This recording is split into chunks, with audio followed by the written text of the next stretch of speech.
Hey guys, Ningen here, bringing you another Dragon Ball Z Dokkan Battle video, and today we are going to do a team building guide for the Janemba EZA that drops on Global. Probably by the time I schedule this to go up, I would say probably in the next 6 hours or so, this event will be live. And yeah, I want to run through for you guys. I do these for most of the EZAs, so you've probably seen one before. I'm going to go through the first 6 cards will be the team that I'm going to use, and then we'll go over some honorable mentions. So finally the Janemba EZA is here. Probably the best EZA unit even still on JP. Very standard 30 stage, no real sort of special things. He can't be stunned past stage 5, and he can't be sealed past stage 19. So one unit in particular will be quite useful up until stage 20. I'm pretty sure you probably know who he is. So very straightforward. We'll get all the medals, a bunch of int orbs, 11 int Elder Kais, and 30 stones. And then there always are a couple of missions. So we'll get another 4. Yeah, so 34 stones. And the weakness for Janemba's EZA is the fusion category. So I brought up the category here. This is always a really good resource to use, is the wiki. You can go to the page specifically for the category and it will list all of the people here.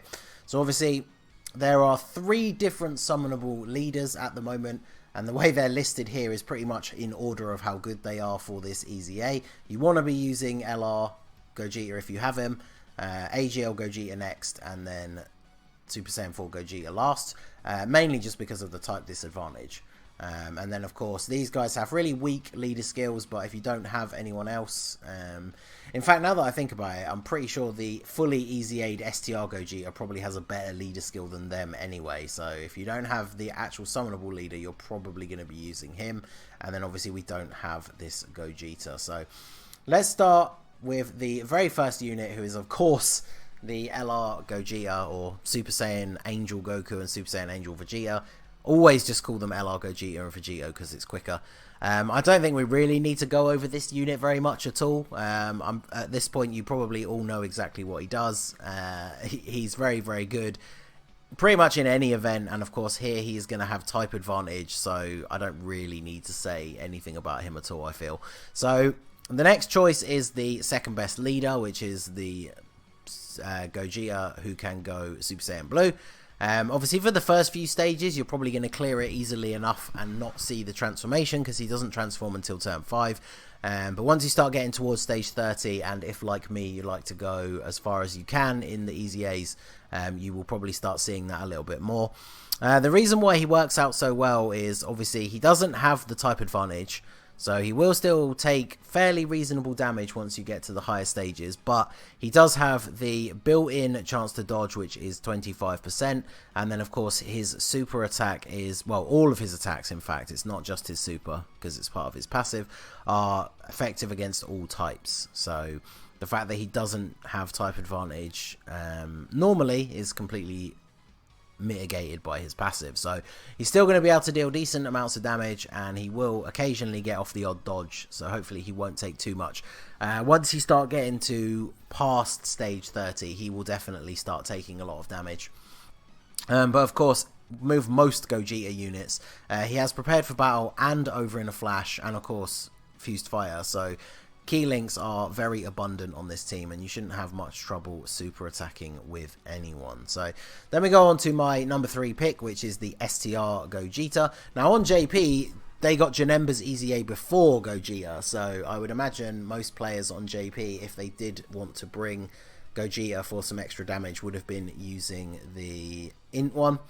Obviously we have him fully EZA'd now on Global, and he is an absolute beast. So if you have him, he definitely belongs on the team. He doesn't have any kind of dodging mechanic, but he does have fairly decent built-in defensive boost. 77% might not seem as high as obviously some of the newer Dokkan Fest units, but you add on top of that his EZA stats, and yeah, he's not going to take a huge amount of damage until you start getting towards that stage 30 and beyond. And then of course he too has attacks effective against all types, so the 3 Gojitas that we've covered so far are all just going to be putting out ridiculous amounts of damage, especially if you do ever get to the point where LR Gojira transforms. It's going to be GG from that point. So then we go on to my next pick, which is the Super Saiyan Gotenks. Of course, basically because he is in the category and has type advantage, but he is also a sealer. So as we saw all the way up to stage 20, we are able to seal Janemba. So that's just a little bit of extra security, so we don't have to take super attacks, at least until we get to stage 20. So if we flip back over to here quickly, as you can see, there is not a huge selection of TURs in the fusion category that are physical. So obviously I felt like bringing him along was definitely worthwhile. Just for the type advantage, links really well because obviously he does have prepared for battle. Everyone except the LR Gojira has fused fighter because they don't get it until they fuse. And most of them are Super Saiyans as well. So very good links. In fact, I think almost everyone on the team that we're bringing who is a TUR, apart from maybe one, has fierce battle as well. So the team is just going to link up fantastically. That's always been a very good feature of the fusion team because they do share a lot of common links among most of the units. So I would say if you have this guy, definitely bring him along. He's going to be very useful, especially for that extra little bit of help with the sealing up until stage 20. So then we go on to his Super Saiyan 3 variant, the physical Super Saiyan 3 Gotenks.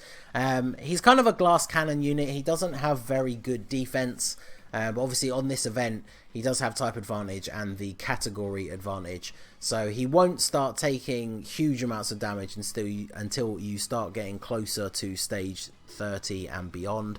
I would imagine if I'm going for sort of stage 100 or 150, this is going to be one of the units that starts to take more damage than everybody else a little bit earlier on, aside from maybe some of the honorable mentions, but obviously I'm not using those particular ones. So I guess apart from maybe STR Gojira as well, once we get to like stage 100, he'll probably take a significant amount of damage. But basically, as it implies, he is a glass cannon unit, so he will deal huge amounts of damage, especially if you can get his 11 key super. I would imagine if you can get his 11 key super, you will probably one-shot Janemba all the way up to at least stage 10, maybe even stage 15, especially if you have him rainbow, because he'll just do a ridiculous amount of damage thanks to the category advantage as well as the type advantage. So I feel like he is a bit of a must-have. That he's kind of weird when it comes to fusion team building, because things like Super Battle Road, for example, he wouldn't be a good choice because his defense is so low. But here, when the events are like EZAs are much shorter, unless you start getting to the much higher stages, each stage is probably only 3 or 4 rotations at most, so you don't need to worry too much about having someone on your team who takes a little bit more damage. So I would say if you have him, definitely worth bringing him. And then the final choice for my team is a bit of a interesting one, is the Rarest. I think I only have 1 or 2 dupes in mind, but he is kind of just there to fill that final slot for the type advantage, as well as the fact that he does change a bunch of key spheres into physical, which will be very useful for units like the LR Gojira, who gets, we want him to get those 18 key supers as consistently as possible. He does lower defense on his super attack. How long can you actually oh well, you literally can't lower his defense past stage 2, so I guess that doesn't really matter too much. So changes key spheres. He's got fused fighter. He has the innocence with the Gotenks units. I don't think many people have shocking speed, so he might seem like an odd choice for the team, but it's mainly because he has the type advantage as well as the category advantage, and he does change orbs, which will help out most of the other people on the rotation. So out of the 6 units that I'm bringing in this team that we've covered so far, he is definitely the weakest of the 6. And who knows, maybe once I start getting to the higher stages, I might switch him out for one of the honorable mentions. But up to stage 30, he'll be perfectly fine. So he is the final choice. So we're going to go on to the honorable mentions here. I accidentally clicked onto this tab, so you probably saw it already. This is the Int Gojira. So the reason he only makes it to the honorable mentions is because the STR Gojira is so much better now, thanks to his EZA. So of course this guy is here because if you do not have the STR one, then the Int one is your next best choice. He is very similar to the STR one in a lot of ways. He obviously has the effective against all types and the very versatile link set. He's obviously in no way, shape or form a bad unit. He just unfortunately got outclassed by the STR one's EZA. So if you don't have the STR one, or I'm not sure what the comparison is. I know I covered it when the Gogeta's EZA first came out, but if you have the STR one fully EZA'd but you have no dupes, but you have the int one rainbowed, I think the int one might be better, but once the STR one starts getting dupes, it's pretty much game over, and the STR one is better. So, unfortunately for int Gogeta, as good as he is only an honourable mention because you're only going to use him if you don't have the STR one. But he's still going to do very well. Unfortunately, he doesn't have any kind of built-in defense, so even in terms of attacking, if they were similar, he will get hit a lot harder than the STR Gogeta. So unfortunately, the STR one is just the better choice in every way. So then we move on to yet another Gogeta, which is Super Saiyan 4 Gogeta. So you might think from, you know, where was this guy in the original 6? The main reason is just because of the type disadvantage. Now, obviously, he has a 70% chance to counter super attacks, which is really, really useful. But if we put him in a slot and then he doesn't get super attacked, then we haven't gotten that advantage out of him.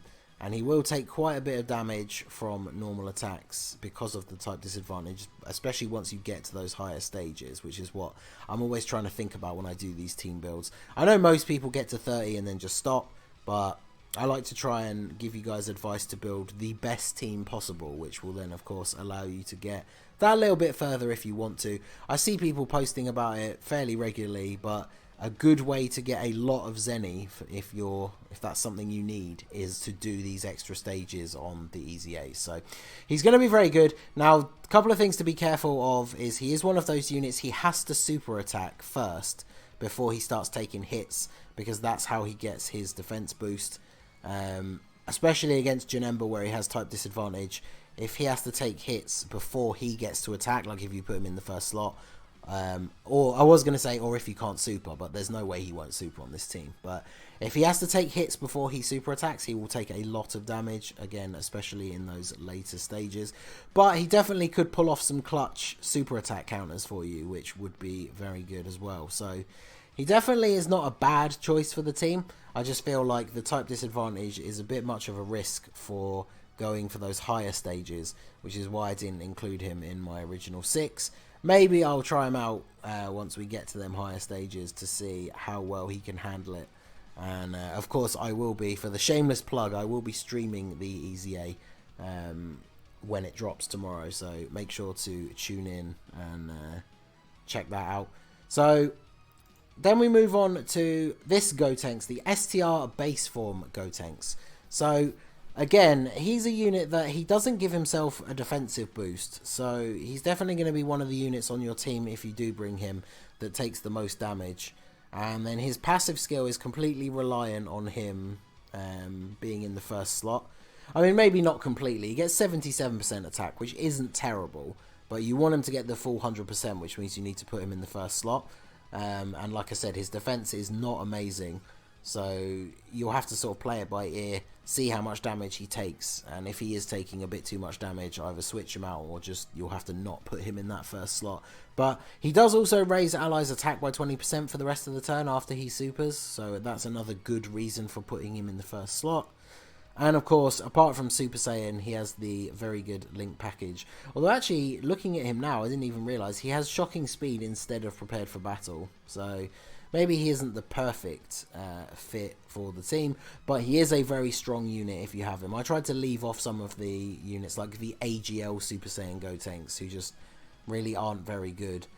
This guy doesn't quite make the top tier, but if you have him, especially with dupes, he will be useful.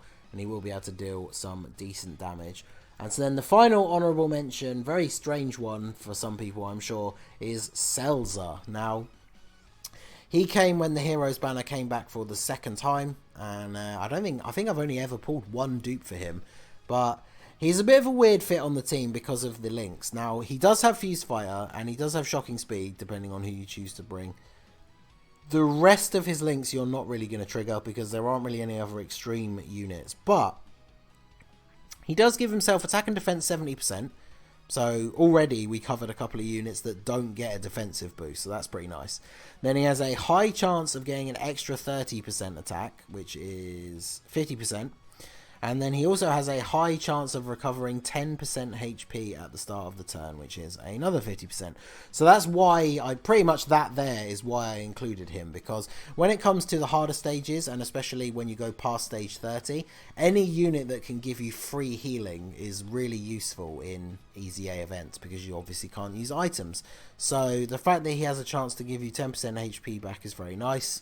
And even if no other ones, he does at least have fused fire, so it's not going to be impossible to super attack with him.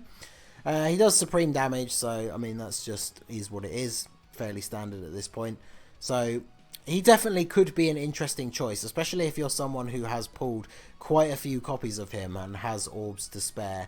He could definitely be useful if you are finding the later stages a little bit more difficult. Then he might be an interesting unit to sub in. Even if you leave him in the third slot as one of the floating rotator units, every time he comes back, you get this chance to get HP back. So he could definitely be very useful. So that basically covers the 6 units that I picked, as well as my choices for honorable mentions.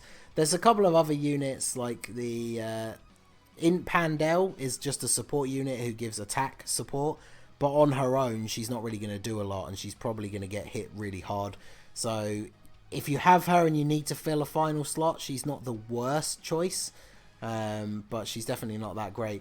Barlot, in fact, is actually not a bad choice. I don't know why. I probably should have included him in the honorable mentions, because after his awakening, he does get 15% attack and 10% defense per key sphere obtained. So if you were to have him on rotation with, say, the Rarest, which is kind of unlikely, I guess, because if you have some of these really tough, like the first 3 units, the big hitters, you're probably not going to want a different set of units on main rotation. But if he's able to pick up a bunch of orbs, then he's able to get a very large defensive boost as well as attack.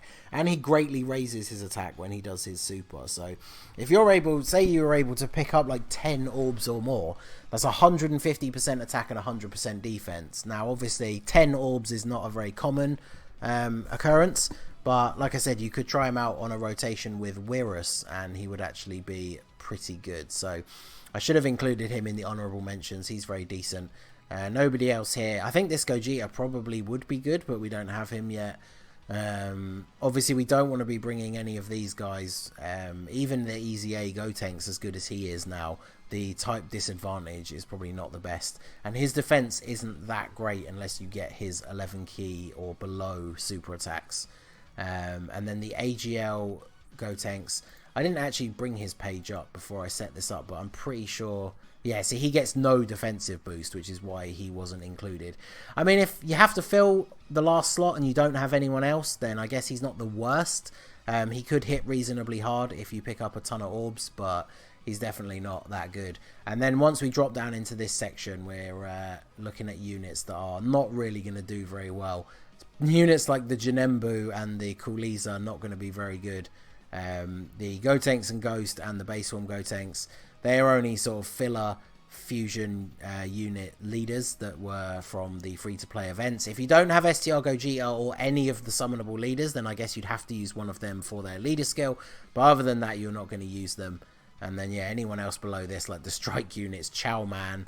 I mean, Chow Man, we could have talked about a little bit, but he's just so terrible. Like, well, okay, opening a new window.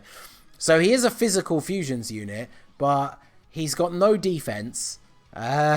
He sacrifices 20% of your HP when he super attacks, which he will pretty much, well, he'll be guaranteed to super attack if you ever drop below 50% health.